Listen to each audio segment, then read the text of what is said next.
Great. So, welcome to the webinar today. This is another webinar from Get Savvy. My name is Matt Dunphy. I am a lead consultant in learning and development. I'll introduce my colleague Alan Reid in a moment, but to introduce the topic today, we're kind of a return to a popular theme from earlier this year around budget-friendly options for your LMS using AI features. And I think probably in all of our content, this is focused on smaller or medium-sized membership bodies, charities, associations in the sector, indeed trade unions as well. So welcome if you're joining us from any of those organisations. The strapline, if you like, is how do we achieve enterprise level learning and features without the enterprise level price tag? And to look a bit deeper into that for a moment, really it's about your options, as a buyer. Particularly in these conversations with board about investment, and then as you progress your projects, how do you get the most out of your technology for the benefit of your organization and learners? So, Alan, I'll just introduce you there. Do you want to come in and say hello to the group today? Good morning, everybody. Thanks a lot, Matt. I'm really delighted to be talking about this topic because looking at projects on the ground, how we deliver projects on the ground, as independent solution providers and advisors, one of the things we're seeing is that prices have just absolutely plummeted since about caveman days, pre-AI in 2022. So smaller and medium-sized organizations can now do things with a reasonable budget that was only in the purview of really large organizations with six-figure budgets in the past. So it's a really exciting time in the L&D world for nonprofits. Great, thank you, Alan. So just to sort of get into the session, a couple of housekeeping notes. We do record these sessions. They're freely available on our website afterwards, and you will get a link as well. So please don't feel rushed around kind of notes or reading everything on screen. As I say, we have the Q&A function, and we'd love you to interact with us and indeed each other through the session. We have a question coming up in a moment, which will help prompt that. And then, as always, we like to offer free educational content alongside the webinar. So, as always, as a delegate here, whether you've been before or you're new, you get a 50% discount to our own flagship e-learning course using AI features, managing technology change projects for business people. So for non-project managers, how do you work your way through a technology change initiative? And then just to speak to the agenda very briefly, in a moment, I'll introduce today's topic in a little more depth, probably talking about the challenges and opportunities around what might be termed a limited budget for learning and development in your organization. But I think more around how do you have conversations around investment and actually stretching budgets, and getting the most value out of your money as an organization. So we'll cover that first. And then Alan and I are sort of in conversation mode. There's a couple of hot topics we want to cover. And again, if you have any inspiring moments, please do let us know in Q&A. We've got a couple of polls as well today to get your views. And then Alan and I will both discuss in different ways the service we provide for essentially what we call rapid LMS development. There may well be some of you out there who are actually considering purchasing your first learning system or your next one. And we can give you some tips about the service we run and just, again, general guidance about the features to look out for in LMS. We'll have some questions at the end if they're there, and then we'll give you a nice wrap on time going back into your working days. So I think before we press ahead, I think Alan will have a quick look in chat. But if you want to let us know across the group now, sort of where you're joining us from, whether that's across the UK or further afield, simply the role in your organisation, whether you're a learning and development manager or otherwise, and in one word or a couple of words, what you hope to get out of this session with us today. I'll leave a breath of air for you to do that. And then Alan, maybe as a couple start coming through, if you can give me some nudges on what people really want to get out of the session today, that would be great. But again, we really want you to use this moment and several others too to interact with us and indeed with each other. So I'll slowly move us through. But Alan, if you're spotting what people are raising in Q&A, do let me know. Great, thank you. So we've got people coming in from all over the UK and Europe. One person from Canada. Very welcome, everybody. Yes. and actually, there's a lot of learning and development roles, learning and development manager, training manager, and events management roles. Welcome all. And then the key question that seems to be coming through is very on topic, which is how to deliver within a reasonable budget. So Yeah. we're all in the right webinar at the right time. We're in the right classroom. Fantastic. And for the Canadian delegate, welcome. That must be an early start for you or late to bed and still awake. But thank you all for joining. That's great and good to get that context. As you say, we're all on topic today. So let's launch into this a bit. We do like to give this moment in our webinars these days. We appreciate we're sharing a lot of content. So let's talk about, the key message of the day. Really, for us, it is that we want to consider limited budgets or budget constraints as a reality in the non-profit sector. That's whether you're in the UK or otherwise. We always rely on our membership subscriptions, donations from charities, and we're always judged on how much of that we need to spend to run our operations. So, in this reality, I think we do know there are certain symptoms around learning technology that we see in work with our clients or out there in the sectors. Sometimes people can simply pick the wrong solution. It is a busy marketplace. And we have seen instances where clients or organizations end up with a more expensive option. I think there's also the trick of managing license fees. There are obviously license models out there, and it's not to say don't use them, but you can overpay, particularly if your forecasting of your learner numbers is inaccurate or needs further work. But certainly to say there are Moodle-based offerings, which you may indeed know are license free. Sometimes there are levies attached, but the point here is that we can see clients overpay on licensing. And then the final thing there is about balance, which is understanding what you need to pay for your platform versus provisioning budget and resources for content, which of course is the key point. That's what learners look for. It's where they see the value. And then just finally, then in terms of key message, with these challenges and symptoms, we believe AI is an enabler. And as we say on screen, a game changer. So, not perfect and to be watched in many ways in terms of how we introduce it into organizations, but it is making things more efficient inside learning practice. It is offering more features, which we'll discuss today, that are actually enhancing the experience for our learners. So we do see this last 3-year period, as Alan says, as a game-changing transition in terms of affordability and efficiency. Okay, just to sort of elaborate on this idea at the moment, what do we really mean about limited budgets? We never want to preach at all. So let's just share the discussion for a moment. Brought all the points up on screen. Largely what we find with our clients or when we're talking to people out in the sector, they're still having these challenges at board. So that for me is probably twofold. It is proving the business case for investment in learning and development and actually showing where it matters. Even if you're a professional membership body, you've still got to convince people that learning can create return on investment, hard benefits, and also it's an important part of the member or indeed the donor or volunteer offer that you share with your stakeholders. The other thing is it can often just be in the queue. We run projects around CRM, digital technology. Often the learning system can be kind of down the roadmap a bit. And it is how you create more urgency around LMS and content services that you provide.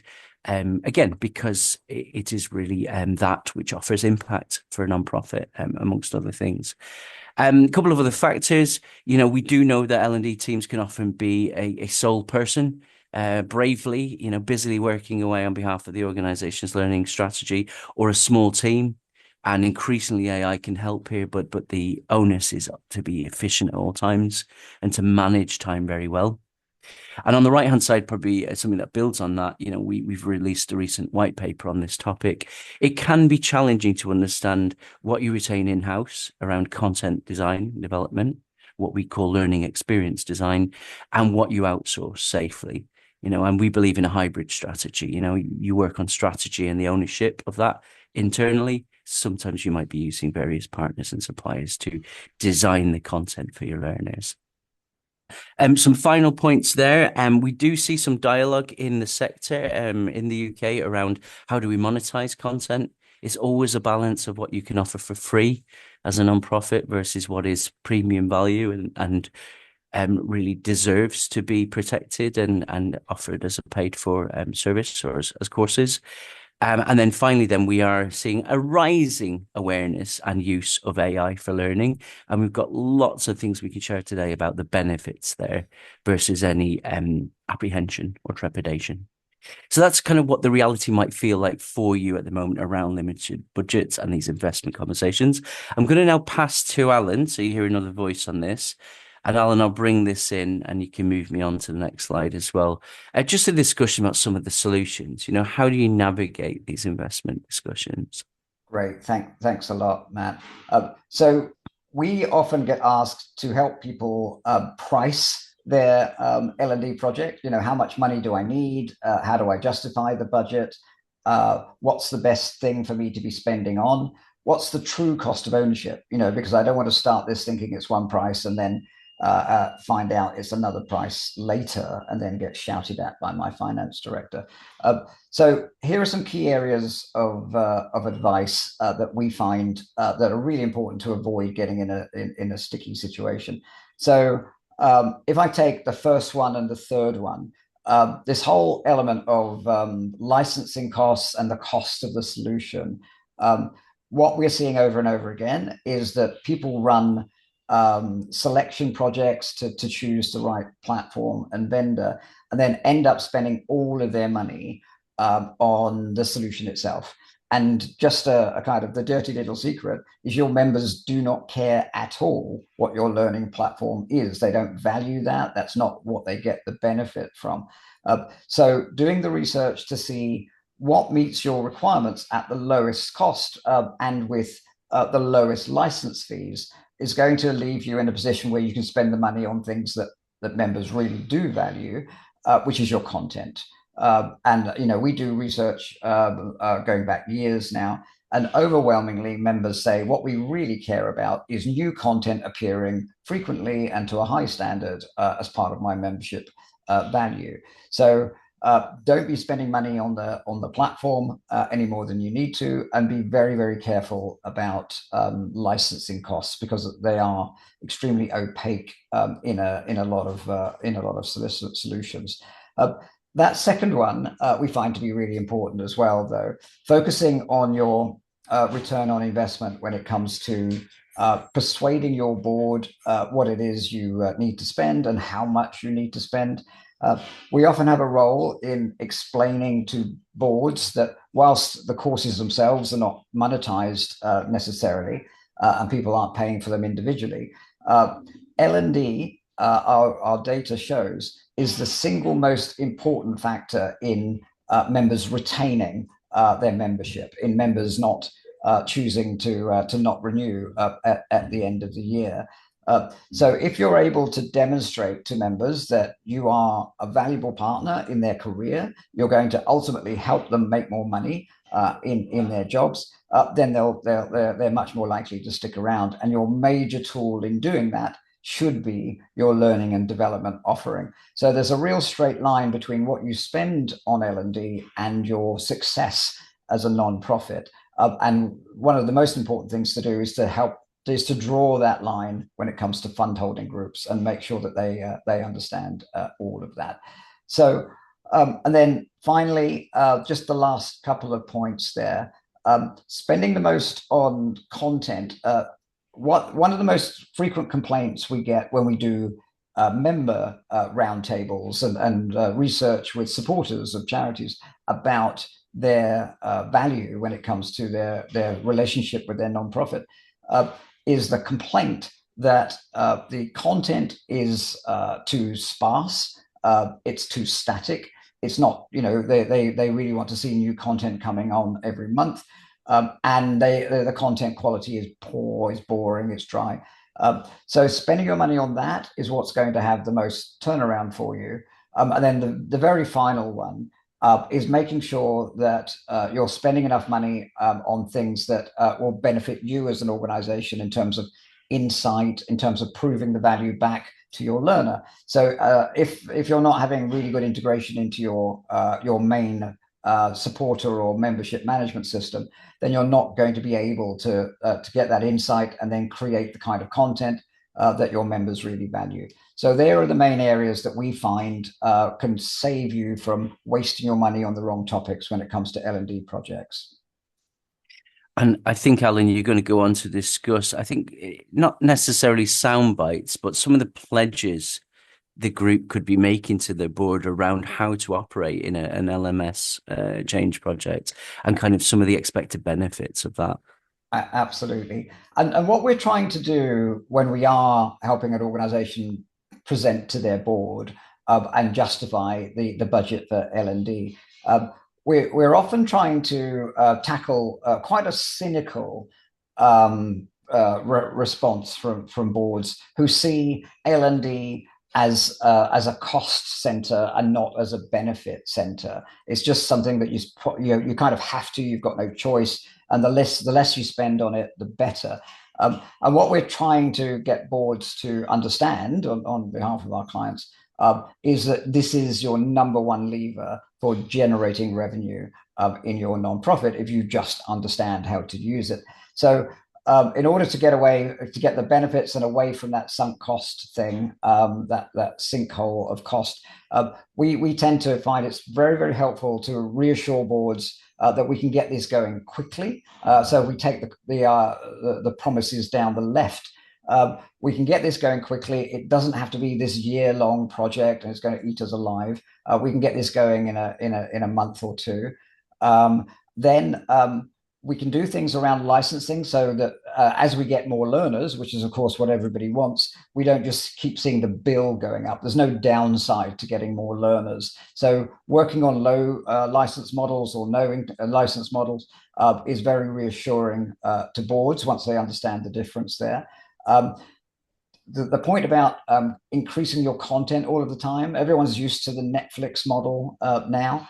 And if your learners are seeing new content coming on all of the time, then they really value that. That's a major lever for retention. So making that part of your board submission, we find to be very important.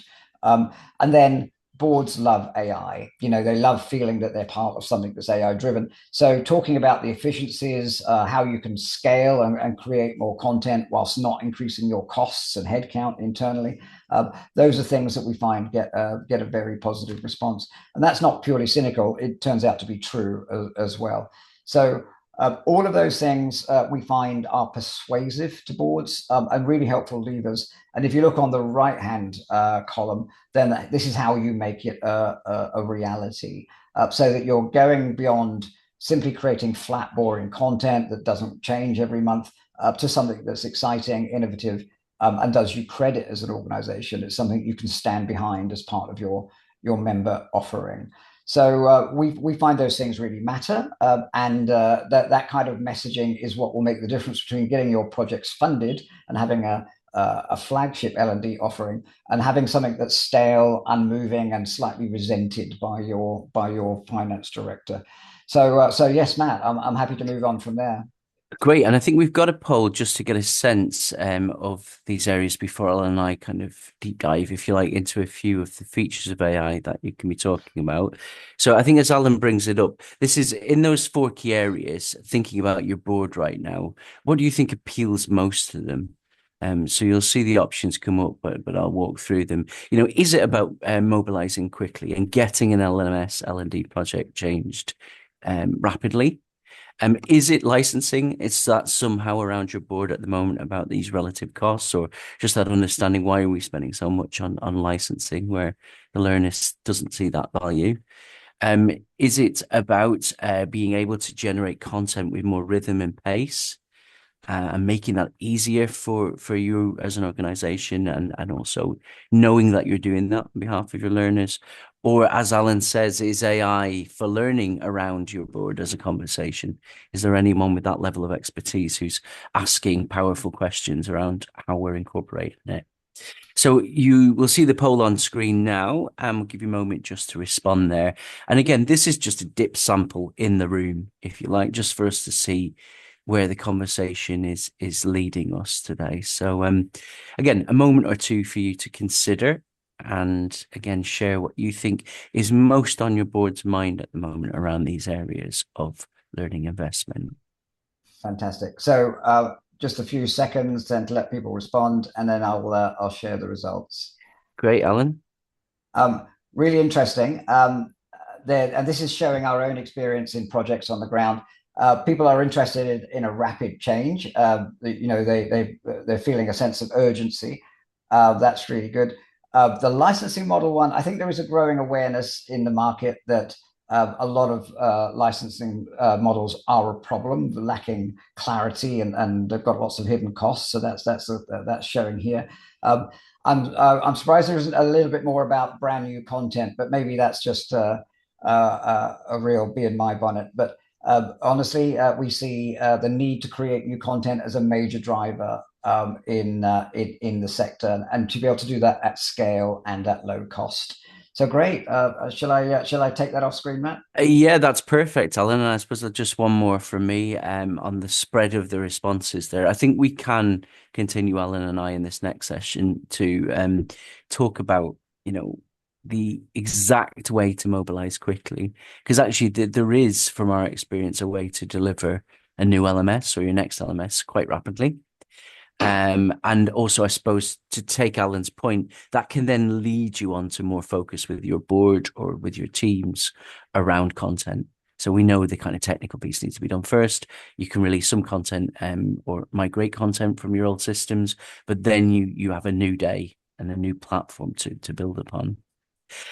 Great. So we're going to move on from there, and I think what we'll focus on now together, Alan and I, is conversation section. And I do encourage you to drop any thoughts into chat. Please do that. We're not shy in picking those up and responding to them. So please don't be yourselves. And I think if I take this down for a session, for a moment, Alan and I will talk to you a little bit in this mode, just so you can see it's a bit better.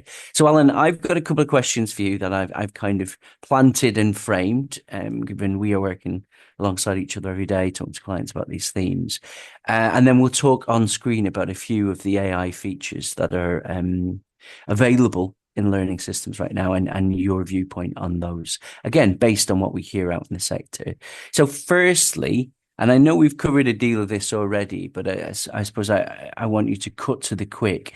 What do you think the hottest topic at board level at the moment in the sector is around learning?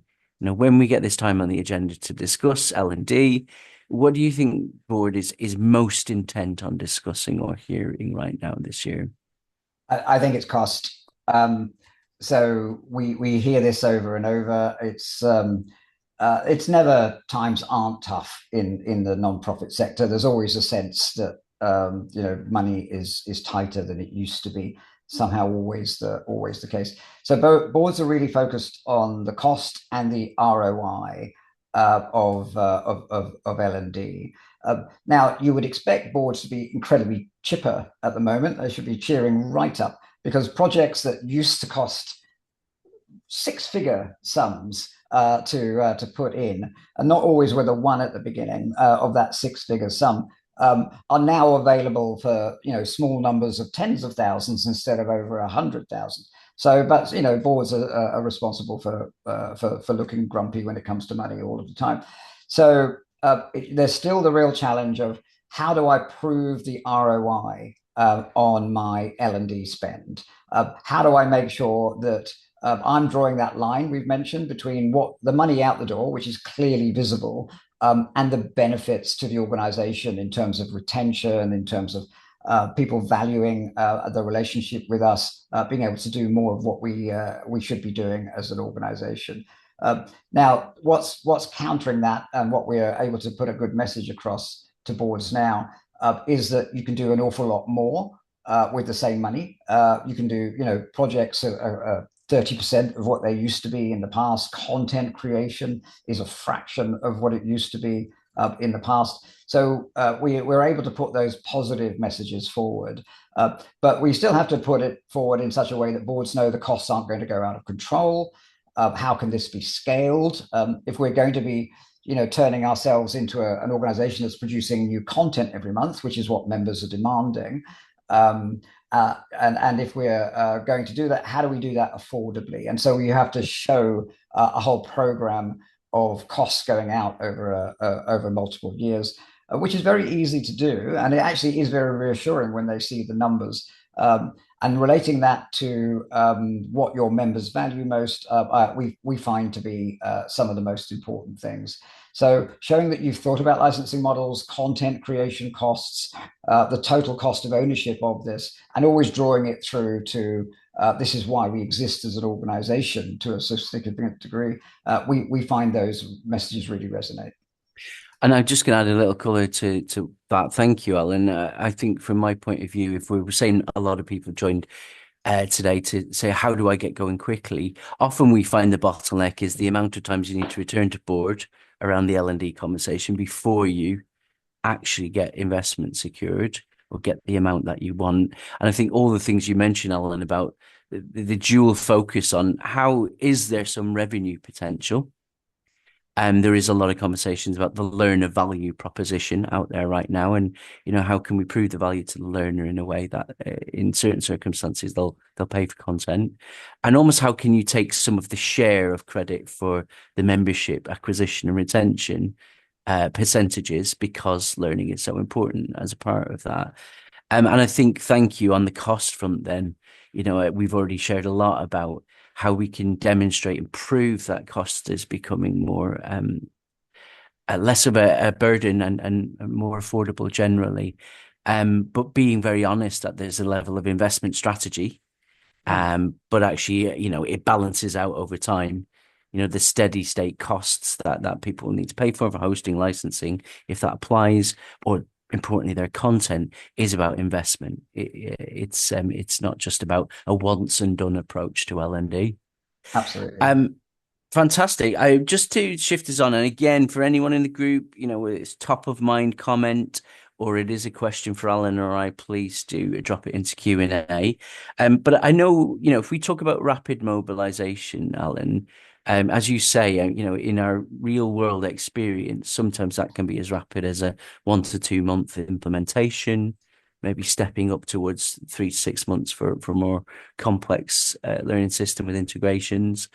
Um, what do you think the challenges and the opportunities are for a UK nonprofit, for a nonprofit around the world, in that first year of LMS implementation, whether it's your first one or indeed it's your next LMS? I think there are a couple of key mistakes that we see over and over that it will be very helpful for organizations to avoid. One of the most common mistakes we see is that people focus on the tech overly. They focus on the system. They go into a huddle with their new LMS provider, whoever that might be, and then for the duration of the selection process, and then in the implementation project, so that could be anything up to a year across all of that. They almost entirely forget about the learner during that time. So what they end up doing is creating this platform. Imagine you're creating a podcast or you're creating a TV channel or something like that, and then you launch it, and there's bugger all content in this new TV channel or this podcast that you've got. Oh, we've forgotten the stuff that will bring people to us. So the launch tends to be very lackluster, and then people come back a month later and there's still nothing there. So don't focus on the thing your members don't care about, the tech. Make that as low budget and as low effort as you can, and focus on what your members will really value. Then to your second element there, what a lot of organizations often forget is the importance of the integration piece when it comes to their platforms. So as nonprofits, we find our clients, they live or die by their ability to show that they understand their member or their supporter. they understand what they're consuming, or they understand and can suggest what they might be consuming next. And we find too often that these learning systems are isolated, not integrated properly. So along with the content, don't spend your money on licensing, do spend your money on content, and do spend your money on integration and making sure that you have that overall view and sophisticated understanding of your learner so you can demonstrate your value back to them and keep them coming back to you. So those are some of the most important things that we find. People get obsessed about the tech, forget about the learner, and then unfortunately they don't get much take up when they've gone through all of this effort. They've got this new thing, and there's very little benefit to the organization as a result. And again, I'll add a little to that. Thank you, Alan. I think you're right. It's almost counterintuitive to say, of course, the implementation of your technology matters. And as you say, if you're integrating, connecting it to the rest of your technology is crucial. However, it's almost a mandate you can give to a potential supplier to say, we do want to be done by X date, and we do want to deliver content as we go.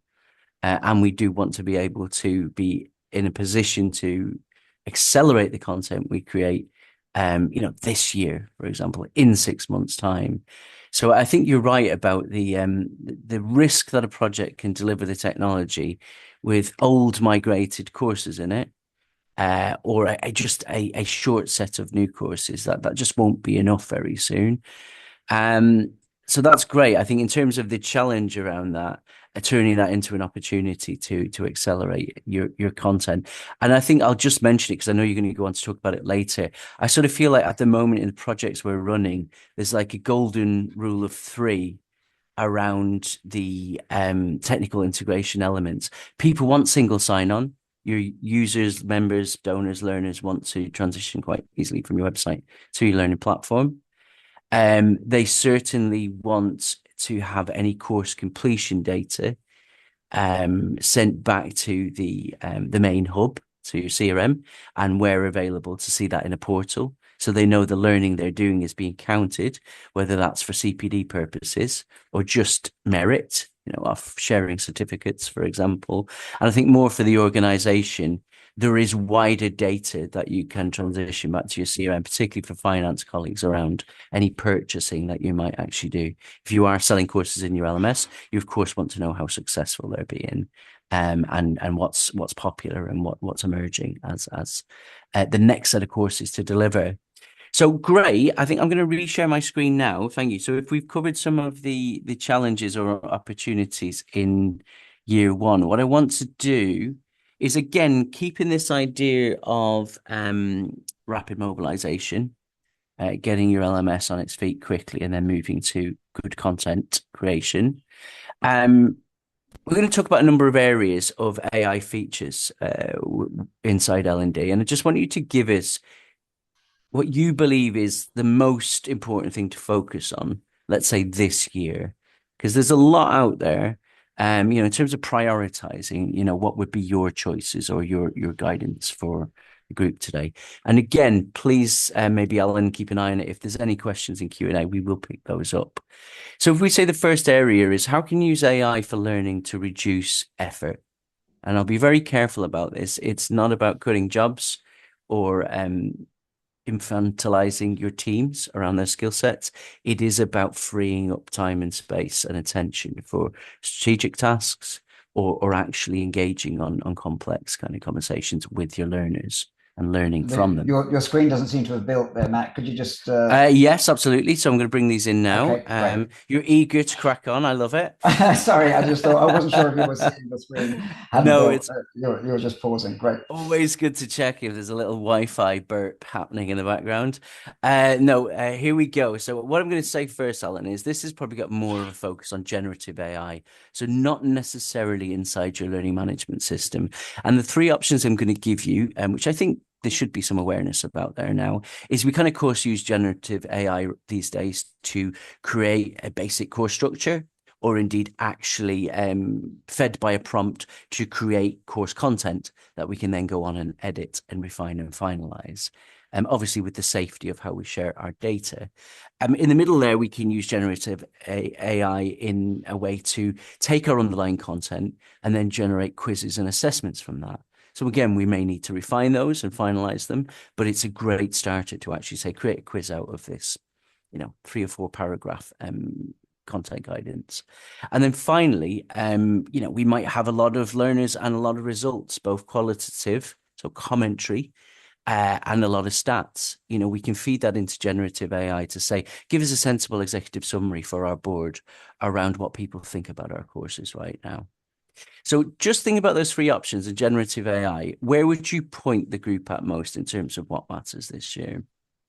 What we're seeing is the need to respond to member and supporter dissatisfaction. If you're going to respond to what people value most, I think a really key thing members are dissatisfied about is that there isn't enough content coming along, but also the content that's there. Older content could be flat, it's boring, it's PDFs, it's a video of a webinar, etc. So a large chunk of what we do on projects now is we're bringing older content back to life, because the actual inherent messaging in the content and the lessons of the content can be fantastic, but the way it's delivered, the format is boring. It's what was available a few years ago.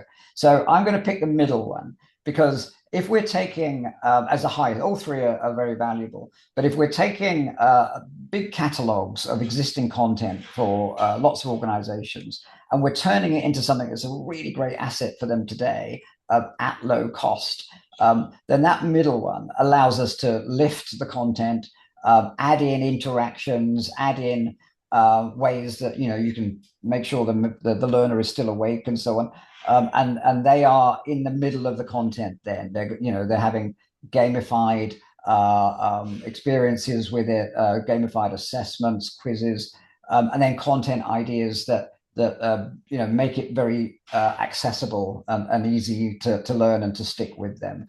I'm going to take the middle one, although I'm tempted with the first one as well. Obviously, the insights are real benefits to the membership bodies. The first 2 are real benefits to the learner, and then the membership body. Yeah, and also I think if we continue to talk about mobilizing quickly and being efficient as an L&D team, these are genuinely, with checks and balances, reducing some of the effort of starting content from scratch, starting quizzes, assessments from scratch.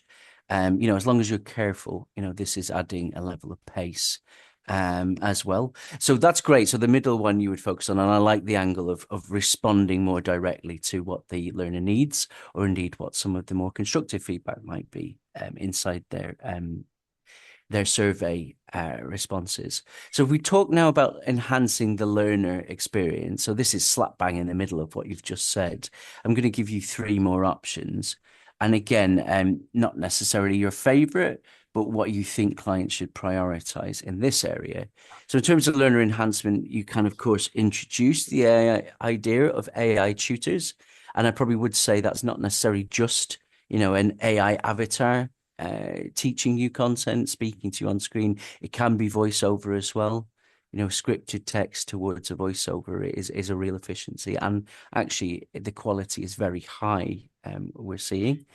You might be more focused on nudges to learners. We know it can be quite manual or clunky for the learner to introduce suggestions for what they cover next, reminders about areas they might have forgotten, or just a general incentive to push through and complete versus abandon. So nudges are being more enabled by AI these days. And finally, then, just to say, again, to capitalize on what you've just said, for the learner, I'll expand this one. There are more gamified learning options now, which is maybe potentially different ways to run quizzes and check of your understanding as a learner, and then scenarios, being able to use role-based or context-based scenarios to actually gamify the experience more. So if we think, how do we enhance learner experience, Alan, using AI features, which one of these would you pick as your priority for the group? Well, I actually love an AI tutor, and whether it's a voiceover or a person, an avatar, AI avatar, guiding you through the content. The research for many years has shown that people really struggle with online self-paced learning where it's very text-based, or it's just, what everyone was doing a few years ago. It was a lot like a PowerPoint, image and text, next button, next button.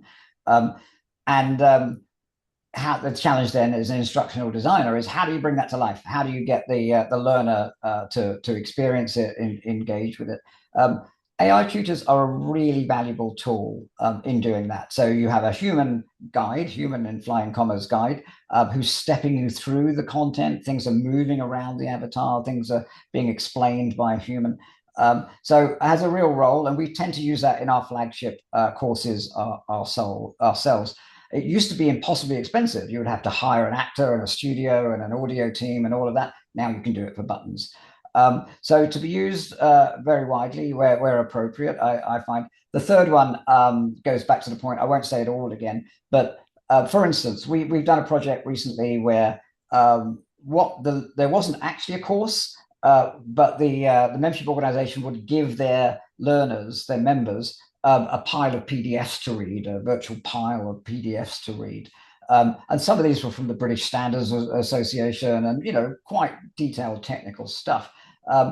Lifting that into a course and using those tools on the third box to bring it to life and to have members really understand it, turning a table of data into something that they could interact with and that was explained to them, and that they could test their understanding of it. We could do that very quickly and at a very reasonable cost. And it actually turned into this hugely valuable asset, as opposed to something members would grumble about. So I'm going to take those two and cheat and take two. You cheat and take two. Well, I think certainly just to speak briefly to what you've raised there. Again, thinking about momentum, mobilizing quickly, changing rapidly. I think the impact of features like AI tutors or more gamified interactions is becoming quicker to deliver. It's becoming more economical inside authoring tools, certainly. So I think, if you're out there thinking about, well, okay, I've got my platform set up, I want to create these features. The key takeaway is that it is becoming more rapid to deliver something that's very impactful for the learner. And then finally, then, Alan, probably a great one to finish on in terms of scaling the capability of an internal L&D team. So some of the brave professionals we're talking to even today. The options around AI features are, again, I won't labor this because we've discussed it, but you can elaborate if it is your pick. How you scale your learning experience design.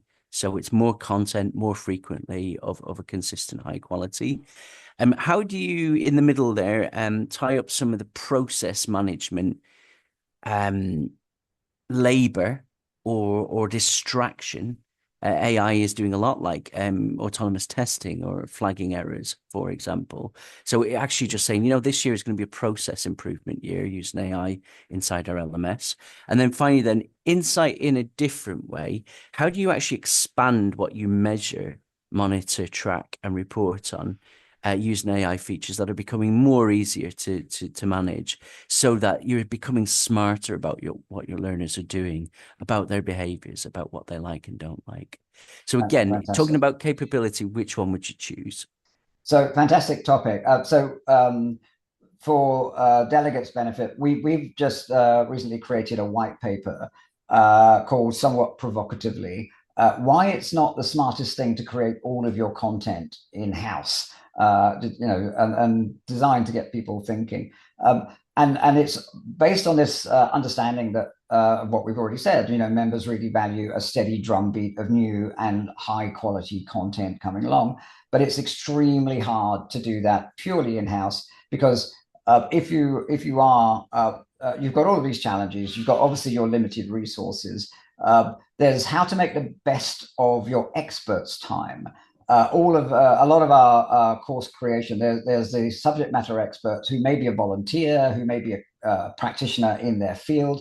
We're working with courses now where the experts are human rights lawyers, some of the busiest people in NATO, and to try and get a lot of their time, it's going to slow up your production.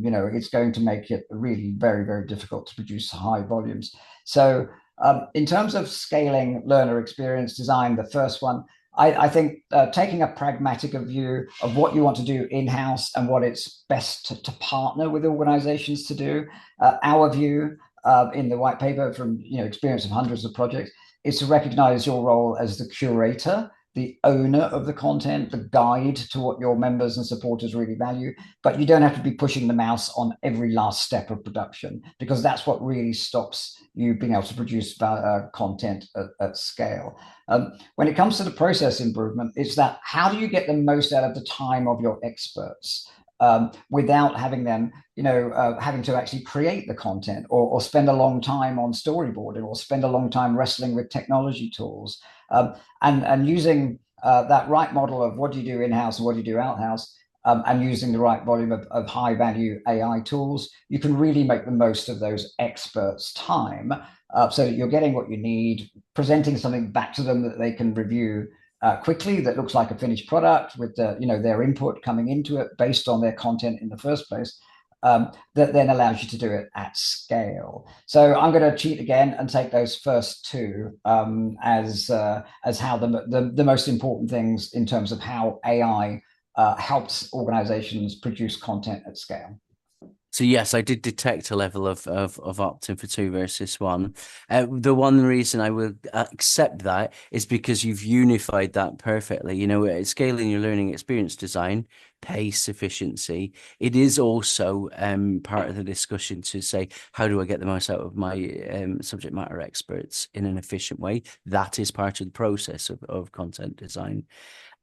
Great. So I think what we're doing next is we'll take a shift. Hopefully, people found that useful in terms of what might focus your minds around AI for learning this year, as well as how you build this into your strategy to deliver your new or next LMS. Alan's going to speak briefly about our service now, and I'll cover a couple of case studies. And then I think, Alan, we've got a whistle stop tour then of some of the features people really should look out for inside their new or next LMS. So back Fantastic. over to you, I think. And I'll keep this to kind of 20 seconds. We essentially do all things L&D and all things LMS. So a lot of times we're being asked to help with projects that are already underway with an LMS system. So integrating it better into the CRM, we do a ton of that.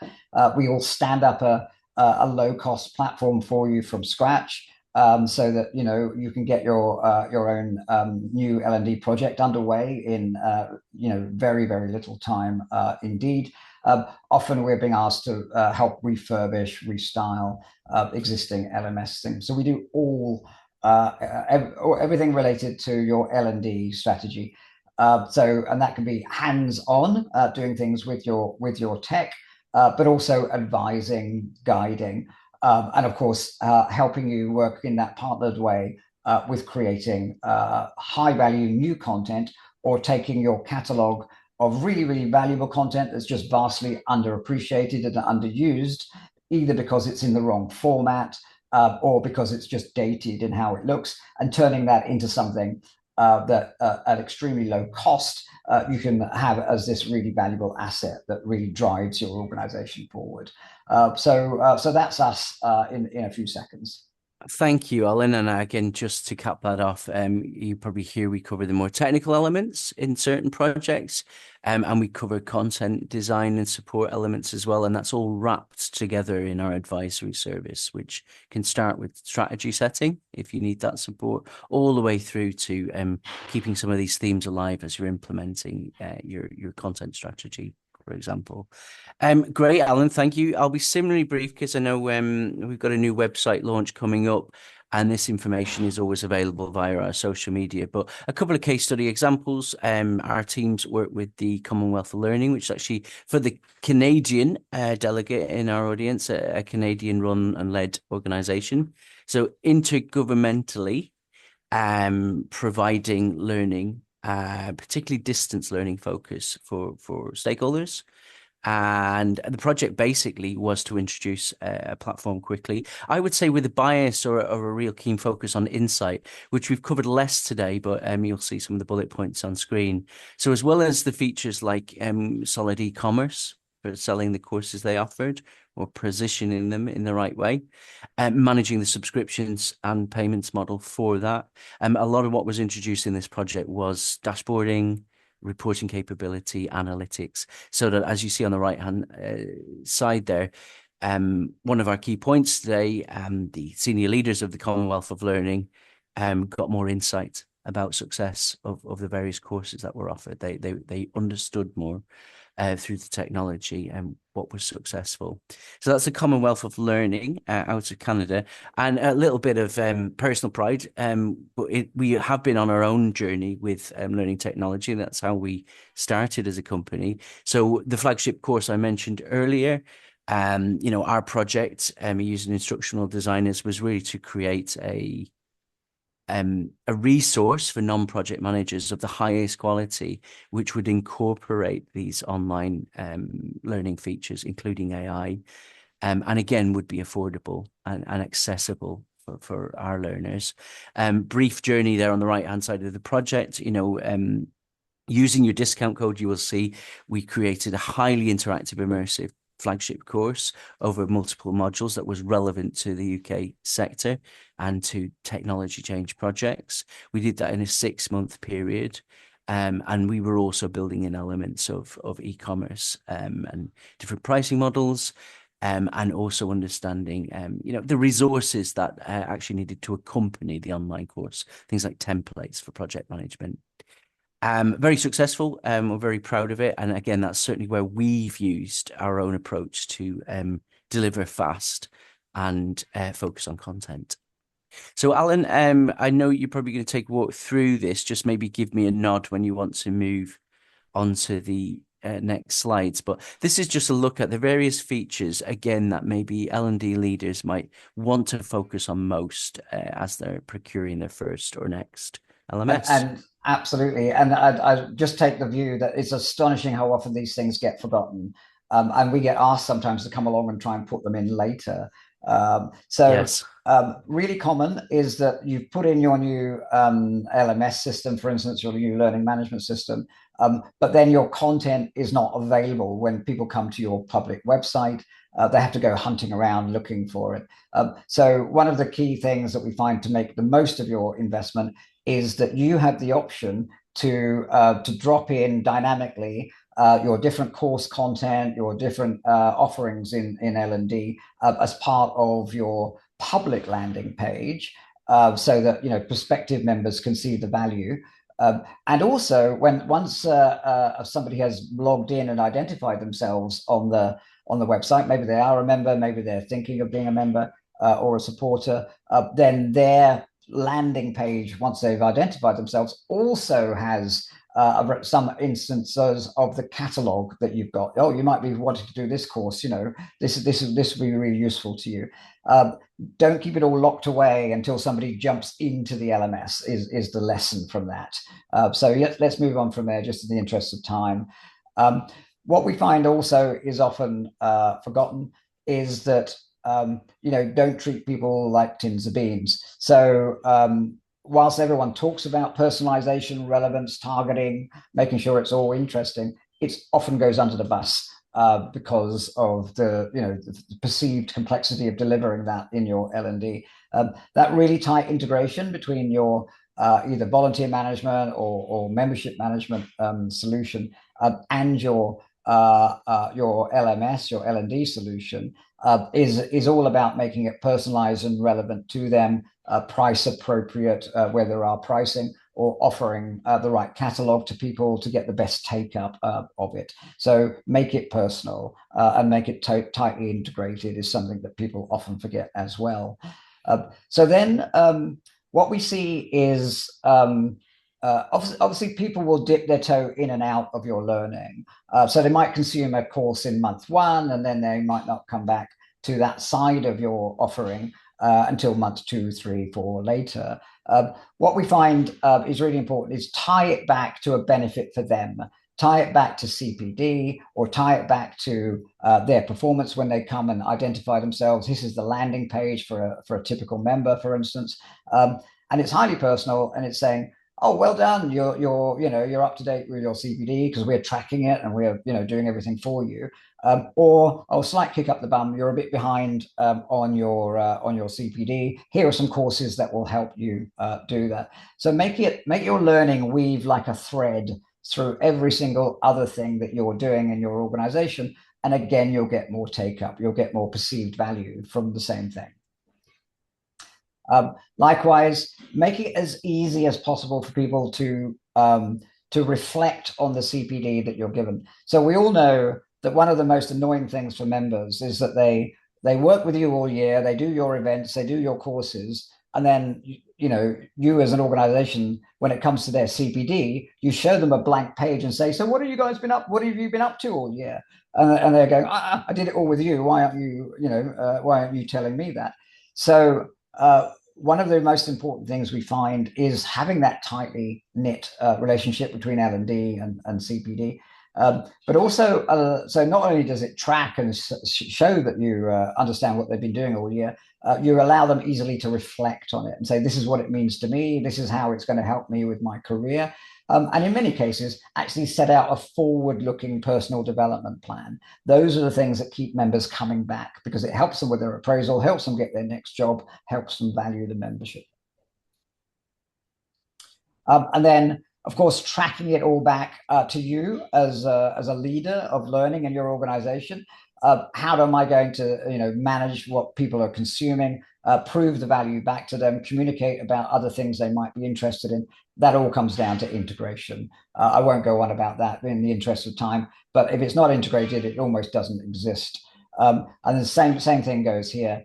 Showing your engagement tracking, show the warmth of their relationship to you. If they're not engaged, then that gives you the opportunity to do something about it before they just don't renew. So that information is a vital steer of driving recruitment and retention based on your learning. Thank you, Alan. I know it's important to sort of cover all of those features when you are actually selecting your LMS. I think we've got a quick poll on that just rapidly to help us actually, because we do research into this area about what matters most. We do see this in client projects. So I think if Alan shares briefly, this question with you, we can get your dip sample responses whilst we close the session. So this Yeah. is just, which of these actually appeal to you most? What's most important or on your minds around the kind of the macro features, if you like, of what an LMS can provide. I think, Alan, as soon as you're happy, we'll do a quick note on results and then I'll close the session. Sure. So we'll just give people a few seconds. Interesting, lots of interest in the better landing pages and integration to CPD and better tracking. Very quite kind of widespread across the piece. Let me just quickly share those. We've Yeah, only got a thank few you. seconds. Not a surprise, actually, given I know a lot of these matter, but I'm going to go for which ones are poking out most. So, pricing model, I think, again, if we're thinking about affordability, that's always going to contain where can we monetize and be fair to people about how that's displayed based on their member benefits, for example. And CPD as a kind of a subject matter expertise area, agreed. As Alan says, you want to link a lot of this back to CRM portal to your strategy around CPD so that the learner feels like a lot of it's being done for them. Great. I wonder, Alan, if there's any key questions. If you spotted a real killer question in there, happy to cover it. And I'll, if I'll not, just I'll just pick one. A question essentially is when it comes to improving our LMS, do we have to start again? And this one's revealing a bit of pain with their current system. And the short answer to that is no. An awful lot of the projects that we do, and you can do elsewhere, of course, is about salvaging, getting the most value out of what you've already got. Better integration, better, achieving single sign-on, reframing it, making it look better, and of course, refreshing your content. So, in the interest of time, I'll pause there on that. But that's a kind of recurring theme in the questions.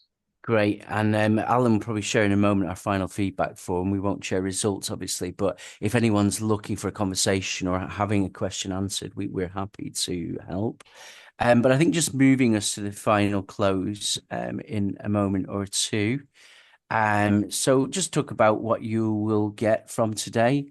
As I say, you will receive the recording from Alan. Please do look back onto that or share that with colleagues if you'd like. You will get the opportunity to have our research study and any other free downloads that we are sharing at this point on topic. And as Alan's just shared, please do let us know your feedback. We are a learning organization, so that really matters to us to know what you think.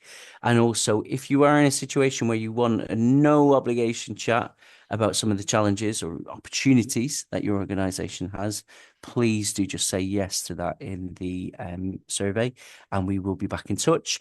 And finally, then, thank you for attending today, whether you're new or you've been with us a number of times. 3 sessions coming up in June. We're going to go to this great topic around having that smart strategy for content and a hybrid approach. And we run lunch and learns. So in early July, we're going to go to one which is focused on actually modernizing, which is almost the question just raised. How do you use one of these change projects to modernize what you do using AI versus starting from scratch? And then finally, then in later July, we're back to standard webinar and probably a similar topic. We want to keep focusing on affordability this year. So this is how can you launch your LMS in an economic way? Again, using AI features and its power. Thank you so much. Thank you, Alan, for joining me. And again, if anyone is still kind of with the form on screen, please do give us your feedback. It really helps us understand how you're interacting with this. So, yes, see you next time. Thank you so much for joining.